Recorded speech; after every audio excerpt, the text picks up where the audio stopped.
उच्च प्राथमिक शाळा धानोरा 6 येथे 6व्या वर्गात शिकते। माझे वर्ग शिक्षक श्री तडोळे सर आहेत। मी राजमाता जिजाऊ हे पुस्तक वाचले आहे।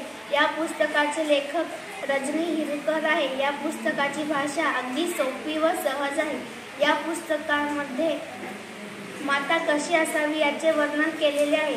न्यायाची जाड अन्यायाची चीड असा हा विचार जिजाऊंनी शिवरायांच्या माध्यमातून कसा निर्माण केला याचे सविस्तर वर्णन या प्रेरणादायी पुस्तकातून केलेले आहे। आपणही हे पुस्तक वाचावे अशी अपेक्षा। धन्यवाद। माझे नाव ज्ञानेश्वर, मी धानोरा येथे 6व्या वर्गात शिकतो। माझे वर्ग शिक्षक तडोळे सर आहेत। मी बुद्धिमान विद्यार्थी कसे व्हावे हे पुस्तक वाचले। या पुस्तिकेच्या लेखिका सौ परिणिता देशपांडे आहेत। हे पुस्तक म्हणजे सर्व वयोगटातील विद्यार्थ्यांच्या विकासाचा राजमार्ग आहे। पुस्तकाची भाषा अतिशय सोपी व सहज समजेल अशा स्वरूपाची आहे। शिक्षण हा राष्ट्र विकासाचा पाया आहे। शिक्षणामुळे समाज सुसंस्कृत आणि प्रगतिशील होतो। सध्याच्या काळात आम्हा विद्यार्थ्यांना पालकांच्या आव्हानाखाली अतिशय जीवघेण्या स्पर्धेच्या आहारी जावे लागत आहे। शाळा, प्रत्येक विषयाची स्वतंत्र ट्युशन या सगळ्यांमुळे आम्हाला मैदानावर मनसोक्त खेळायला मिळत नाही किंवा अवांतर वाचन करायला मिळत नाही।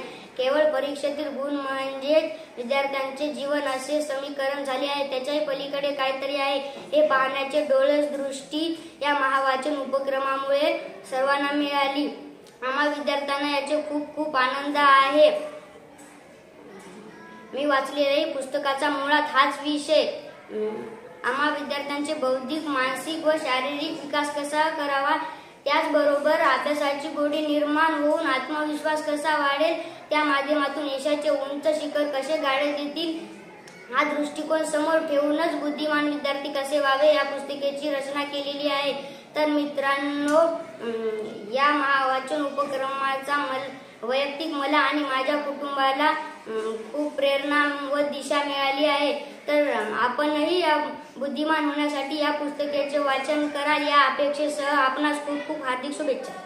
माझे नाव गायत्री अवधूत बायदे। मी इयत्ता 6व्या वर्गात जिल्हा परिषद उच्च प्राथमिक शाळा धानोरा 6 येथे शिक्षे। माझे वर्ग शिक्षक श्रीमान तडोळे सर आहेत। मी अनुसया संस्कार दीप हे पुस्तक वाचले आहे। या पुस्तकामधून मला संस्कार कसे मिळावे हे समजले आहे आणि या पुस्तकामध्ये निरनिराळ्या गोष्टी, चित्र अशा खूप काही विद्यार्थ्यांसाठी नव्हे तर प्रत्येकासाठी खूप छान छान छोट्या मोठ्या गोष्टी आहेत आणि आपले संस्कार कसे वाढावे याबद्दलही मला काही सांगितले आहे आणि हे पुस्तक मीच नव्हे तर माझ्या मित्रमैत्रिणींनी वाचावे अशी मी अपेक्षा बाळगते। धन्यवाद।